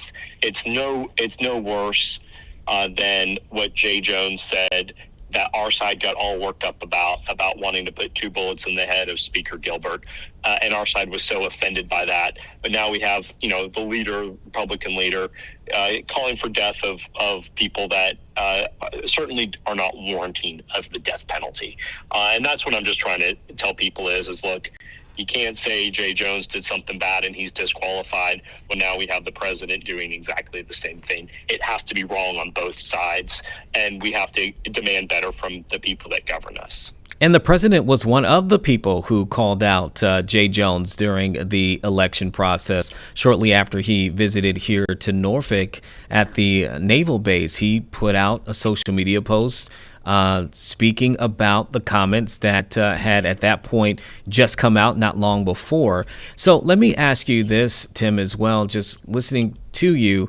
We've gotten people who have said, the president didn't mean what he posted. He meant something else. What's your response to even that for those who have kind of tried to figure out if the president didn't exactly mean to say what he said? What's your thought? I think everybody just has to check themselves on this.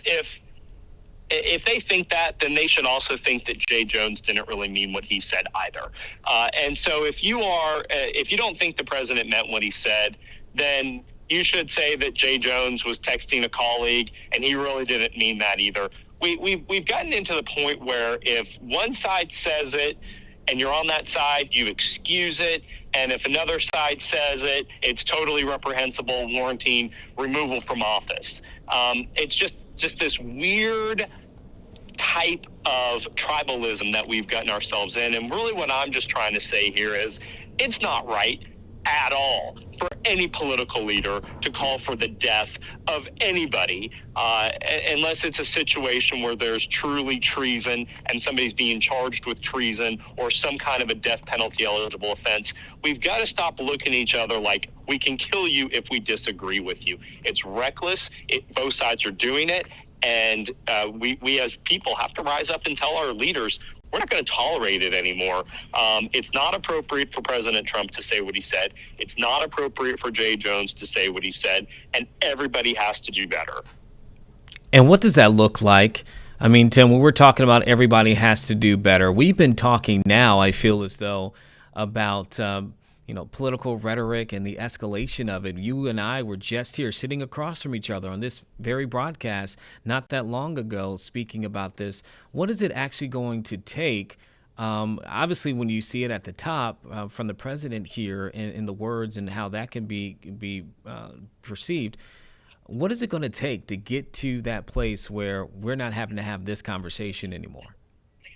Well, look, what these Congress people did is they intentionally tried to breach the chain of command of the armed forces. And they're trying to get people in the armed forces to disregard orders of the president.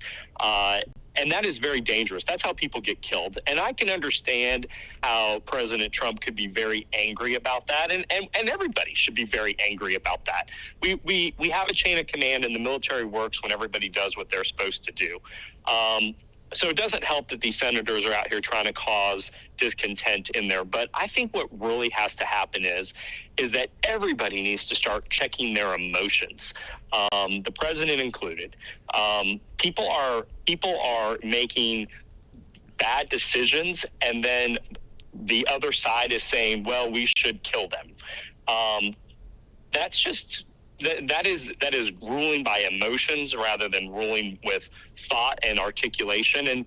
And even more clearly, I mean, if the president had at least said what they committed was treason, you could at least say, well, that's a justifiable offense. If they were prosecuted for treason, that would be death penalty eligible. But to say somebody committed some type of seditious behavior, that's an offense you go to jail for. And the president has to know that, or he has to have people surrounding himself that knows that. Nobody usually uses that word without somebody telling them what that word means. So I just think we all have to just demand, both sides. We have to demand better. And more importantly, my side, the Republican side, needs to look at Democrats as good, decent human beings, and Democrats have to look at our side the same way, because right now we hate each other, and we're totally fine with political violence, and that's what that turns into civil war. And we've got to reverse this. Both sides have to start taking a deep breath and start talking to each other again. And I just have one more question for you, Tim, just based upon what you just said there. You mentioned about, this escalating to where it said punishable by death. But when we're talking about even jailing, do you think that goes too far from either side in the conversation, that so quick to say that lawmakers of another party should be jailed? Or do you look at this situation as something that warrants that rhetoric? Oh, no, I think fundamentally those senators probably did violate the law, and the Department of Justice should treat them accordingly, and the justice system should work its way through that. I mean, you can't manipulate military in the way that they were trying to manipulate the military. So fundamentally, whether they get prosecuted or not prosecuted, that's not my decision. That's a Department of Justice decision. That video was reckless. It was intended to cause disconnection in the chain of command. Soldiers know that they don't have to follow lawful orders. That's the first thing they learn on the first day of boot camp. But to come out and try to say that to create discontent in the ranks is very dangerous. And there should be some accountability. I don't know jail, but there should be some accountability that everybody understands that we can't tinker with the chain of command of the U.S. military. And on top of the fact that Donald Trump has never given an unlawful order. That's the other thing is, if he did give some kind of an unlawful order and then the senators felt like they had to stand up and say, you don't have to follow this, that's one thing. But they're literally just trying to create discontent. It's not good. It's very, very bad politics. Shame on them for doing it. But fundamentally, Trump should have been able to control his emotions and not call for their death, because at the end of the day, that's completely inappropriate. All right, Tim Anderson, attorney and then former Virginia delegate, Republican. Thank you so much for coming on, man, on short notice and sharing your thoughts on that as well. We appreciate you, and I'll be talking to you soon. Yep, take care. All right, take care. So there you hear from him on the phone there. Again, we're looking at some of the comments that have come out. You heard his response there at the end in regards to his thoughts about the video itself, right? And then Caroline Leavitt, the White House press secretary, she also took aim and issue with the video that was released, saying, quote, to signal to people serving under this commander-in-chief that you can defy him, you can betray your oath of office. That is a very, very dangerous message, she called it, and perhaps is punishable by law. She said she's not a lawyer. She'll leave that up to the Department of Justice and the Department of War to decide. Meanwhile, there have been decries from Democrats, including Senator Chuck Schumer, who has said that this does incite violence against members of the legislative body, and also some of the senators that have been shown in that video who were a part of it. There has now been extra security provided to them. Senator Mark Kelly tweeting and having a conversation earlier this day in an interview saying that he never thought that he would be at the day in which a president would call for his jail and execution. Kelly, by the way, is the husband of Gabby Giffords, who was shot years ago. So on the campaign trail while she was in office at the time. And so definitely a situation that is getting a lot of eyes and attention here within the last 24 hours. We'll see if anything more comes of that, but did want to get Tim Anderson on the phone after seeing his post. Okay, we have just about 10 more minutes here. And Sarah, I'm looking at a few different things at the moment, but I wonder if it would be best for us maybe to go back to Charlotte at this time, because I'm not quite sure with the time that we have it to do a lot of the other things. We do have, we heard from Tim Kaine earlier in the broadcast, but we also have Senator Mark Warner also talked about, there have been a lot of things happening on Capitol Hill this week, so he had some availability yesterday, so he was talking as well. So we do have that. We can go to Charlotte. Okay, if we have Warner here in Virginia, let's do this. Let's go back to Charlotte.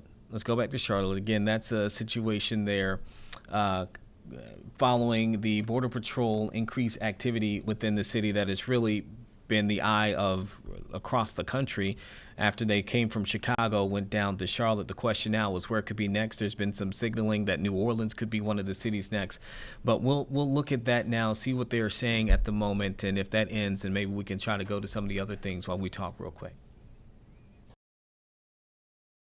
Operation, let's be clear. Federal immigration agents were already here, and they still continue to be. The Charlotte ICE office is one of the largest in the South, and since January, we have watched ICE dramatically increase the amount of early morning traffic stops that have ended in prison cell in Georgia for thousands of North Carolinians on their way to work and school. So now is not the moment to stop. It is the moment to keep building. Today and tomorrow, San Branci will continue to host escalation and de-escalation and how to get to work and school safety trainings in Mecklenburg and Wake counties, building on the 2,400 people who have attended these trainings between Saturday and Thursday of the past week. There we will explain how we all can continue to ensure that everyone in our community can make it to work and get to their kids to school safely. Yeah. There is no doubt that our community will continue to demonstrate what it truly means to have a safe city that looks, what a true safe city looks like and feels like. Yeah. But the question remains for every elected official and candidate in the state. Does snatching people on their way to work and school make us safer? No. Every North Carolinian deserves an answer, and silence is not an option. The mayor of Monroe, Robert Burns, isn't being quiet. He said this week that Border Patrol is welcome in his city, which is 30% Latino, that Union County residents should have nothing to fear, even as they sheltered in place, even as construction sites and grocery stores sat empty. We call on every elected official to join us in affirming that neither Border Patrol nor ICE makes us safe, and use their power as policymakers to ensure that our cities expand safety to all. Ours should be a state where every single person can live their lives with dignity and can get to school and work safely. Amen. Thank you. So we are about to wrap up, and we will have Spanish coming up shortly. Next, though, we will have the president of the Mecklenburg NAACP, Corinne.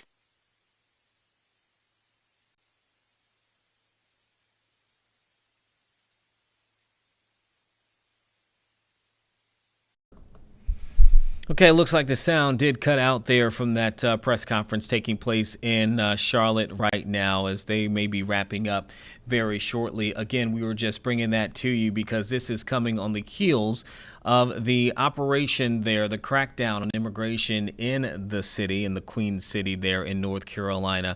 We have seen numbers that have ranged anywhere from 250 to 370 arrests as part of Operation Charlotte's Web, and the advocates and local leaders there have been speaking out about that situation, particularly as they're trying to determine whether or not the activity there by ICE is now over with, as that was what was signaled by the Mecklenburg County Sheriff's Office, although that was then kind of denied by the Department of Homeland Security, which, by the way, if you think back, Sarah, like a week ago, before this weekend, that from the sheriff's office was actually the first real confirmation that we received that they were coming into the city. So now hearing the sheriff saying that they have concluded, I think that is what kind of sent people back and forth on whether or not that is happening for real or not. But certainly there have been businesses that we've reported and shown interviews of business owners who had closed down because of some of the activity that's happening. What's happening, Sarah? I was just saying that press conference is outside of the bakery.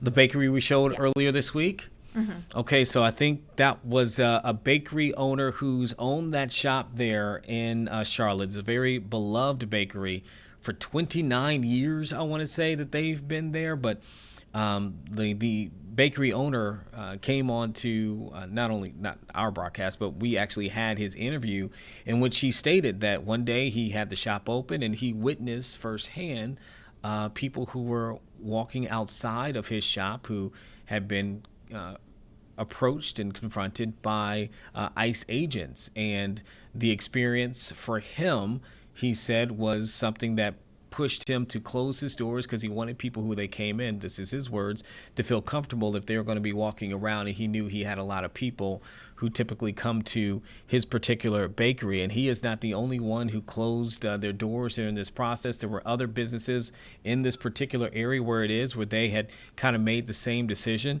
He told reporters that, what did he say? He had never done anything like that. He hadn't shut down his doors in the nearly 3 decades that he's been there. Our sister station, WCNC in Charlotte, has been all over this as well, speaking with people, interviewing, getting experts and specialists who have been able to speak to the matter, and local leaders there too. So, I mean, it's a pretty big story that's been happening. First, we saw it in D.C., then we see Chicago, then we see Charlotte. I guess you can go back to Los Angeles. The activity over the last now 3 or so months that we've been witnessing.